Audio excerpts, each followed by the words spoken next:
it's weird because like a lot of the times this shit feels like I don't know. It feels like a mission to Mars or some shit. It feels very alienated, isolated. Oh yeah. It feels like Shut up! You're pissing somebody off every step of the way. Basically. Yeah. No. And it's like, but it's also like, we were just talking today. I mean, like even the people closest, are so far. They're not even close. It's really crazy. Yeah. And you know, we at least are already past all that. We're beyond that already, and so we watch just people try to. We watch the reactions to this show, and it does often. You see people trying to associate us with shit we have absolutely no interest in being associated with at all. Yeah. In fact, like it's the crux of the whole strategy is not is that it is in fact not shackled by any sort of like categorization. Right. So it's just really funny because, but it's also like all these things, we say it all the time, but it's like once you see it, you don't unsee it. Like once you're past that, once you actually internalize, like I don't have to call myself a ML or a socialist or this or that. In fact, I don't even have to use those words at all. Yeah.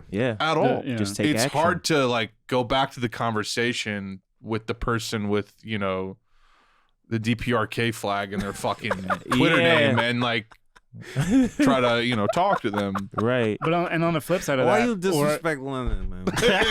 Why you talk shit about? Did you Let's drop that clip in. Why not? Oh shit! He's Fuck only, yes! he's I can only find have, it. I can find it. Can we do that? Yeah. Maybe Yeah, go ahead. blur. I don't live in that area anymore, so. But out of respect for them, we could blur their face out. Sure.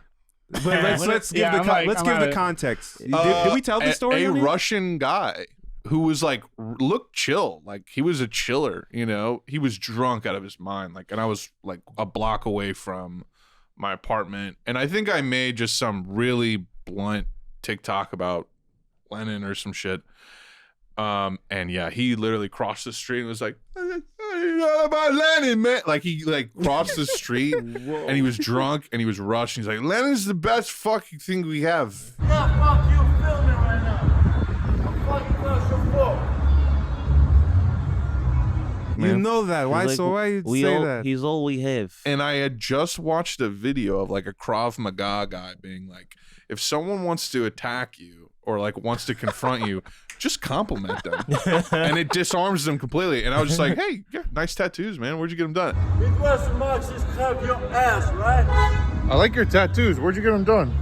Yo, in Russia, man. You got them done in Russia? Yeah, man. I like them.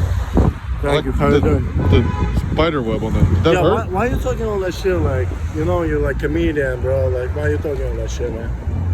Like, did that hurt when you got it done? Lenin and everything. Like, you know, like, there is no better fucking, you know, option for us. Then, what do you mean? I don't fucking know, man. All right. Have a good night, Stay safe. Stay safe, man. Stay safe. And he was drunk, and it just immediately fizzled out, and I was able to go home. That's great. But it was the first time that I was like, I've been approached on the street only positively, except for that one instance. He recognized you from your TikTok. Yeah, and he was like specifically wanting to, but you know, that guy just cared. He was just a fan, you know. But he was also a nationalist, right? Yeah. Like that's what's interesting to me. You know, he's the best we had. We had. Fuck, I hope I can find that clip. But oh no, I got it. Oh, you do? Oh Good. yeah, for sure. This archivist right here, amazing. No, but like think about that on this point about imagination. To him, Lenin is like that's a symbol of this nationalistic mythos that makes up for him a part of his identity, especially probably living in the U.S. or in a moment where the USSR and those aesthetics are in vogue with a lot more young people. It's like really there was a interesting class to element too. Like his clothes were too cool. His tattoos were a little too nice. Like it was just like that is a thing too. It's like Not to say that he's they're now part of like bourgeois, like leftist American leftist shit. Yeah, and that's not to say like there's a bourgeois corner of every fucking tendency in the world. Right. But the hierarchy and the bourgeois nationalistic mentality definitely go hand in hand. And the elitism and to authoritarianism, or rather You know, I'm using the terminology, like making a distinction in the sense National of, like, socialism. well, in the sense that elitism is associated with the capitalists, but authoritarianism is associated with the people that are gonna liberate you. You know? Yeah.